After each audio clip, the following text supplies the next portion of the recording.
I'm Debra Welleny. And I'm Richard Canis. Did you know that the Hamptons have been called the American Riviera? We'll show you why on this episode of Long Island Lifestyles. So stay tuned.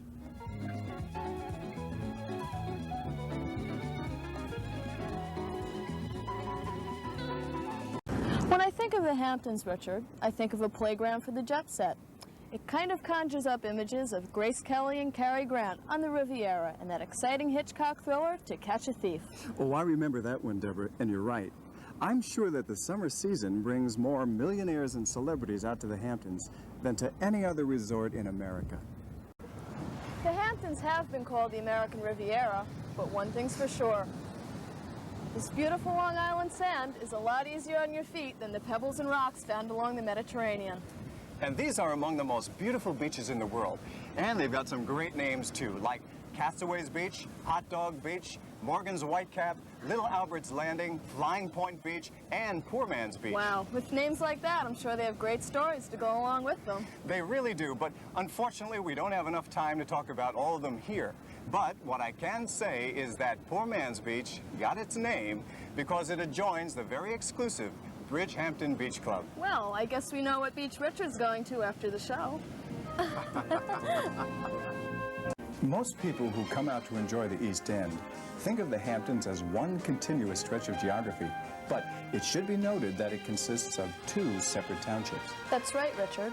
There's Southampton and East Hampton, and many little villages within the towns. Combined, they make up what everyone refers to as the Hamptons. The summer rush to the Hamptons is not surprising when you consider what the area has to offer in the way of attractions. The Hamptons are dotted with dozens of quaint little villages and an endless array of boutiques, restaurants, and museums. This is Home Sweet Home in East Hampton. Some people say that John Howard Payne was born in this house on June 9th, 1791. Others insist he was born in Boston, and still others say New York City. But wherever the truth lies on the subject of his birth, one thing is for certain. This is the very house that inspired Payne's most famous quote, "Be it ever so humble, there's no place like home." The house was built by Payne's grandfather in 1680. Today, it's a museum with many historical exhibits. It's been nearly 100 years since John Drew walked these streets, but he really must have started something, because it's very rare today that you don't see a famous artist, writer, or showbiz personality shopping and dining along this strip. The list of celebrities who reside in the Hamptons is both long and impressive. Let's see now. There's Bogey's wife, Lauren Bacall, Eli Wallach and Ann Jackson, dancer-actress Gwen Verdon, Dina Merrill, Mr. and Mrs. Adolph Green, and Cliff Robertson. And there's novelist Kurt Vonnegut, artist William de Kooning, and Alan Alda, who used this locale to film his recent movie, Sweet Liberty. The first major celebrity to discover the Hamptons was stage actor John Drew, back around the turn of the century.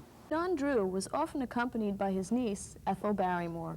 She was a frequent guest at his summer home on Lily Pond Lane, but no one seems to know for sure if his famous nephews, John and Lionel, ever spent time at the house. In tribute to its earliest celebrity, this theater on Main Street was named after John Drew. Drew was known for his light comedy and was one of the leading actors of his day. He played over 100 leading roles in a career that spanned over half a century. One of his famous leading ladies was Ada Rian. They starred together in plays such as A Marriage of Convenience and A School for Scandal. Shh, the show is about to begin. The School for Scandal. Lady Teasel, I'll not bear it. Sir Peter, you may bear it or not as you please, but I simply must have my own way in everything. And what's more, I will, too. Oh, though as educated in the country, I know very well that women of fashion in London are accountable to no one after they're married. Well, ma'am, so then a husband is to have no influence, no authority. Authority? Sir, if you wanted authority over me, you should have adopted me, not married me. I'm sure you were old enough. Old enough? Old enough. Ah, there it is. Very well, Lady Teasel. Though my life may be made unhappy by your temper, I'll not be ruined by your extravagance. Extravagance? I'm sure I'm no more extravagant than a woman of fashion ought to be. No, no, madam. You shall throw away no more sums on such unmeaning luxury. If you had been born to this, I shouldn't wonder at your speaking thus, but you forget what your situation was when I married you. No, I don't. 'Twas quite a disagreeable one, or I never should have married you. Ah, but it was your situation. For my part, I should think you'd want your wife to be thought a woman of taste. Ah, there again. Taste. Zounds, madam, you had no taste when you married me. That's very true indeed, Sir Peter.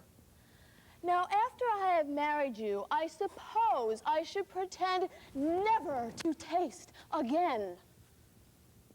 But now, Lord Sir Peter, if we have finished our daily jangle, please, may I please go to my engagement at Lady Sneerwell's?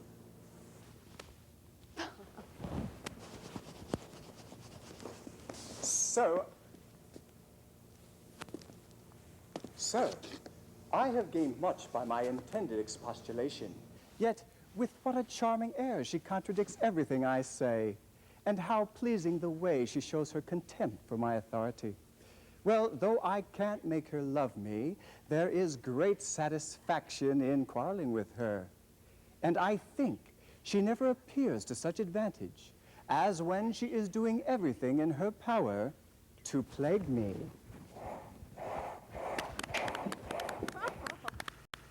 Wasn't that marvelous?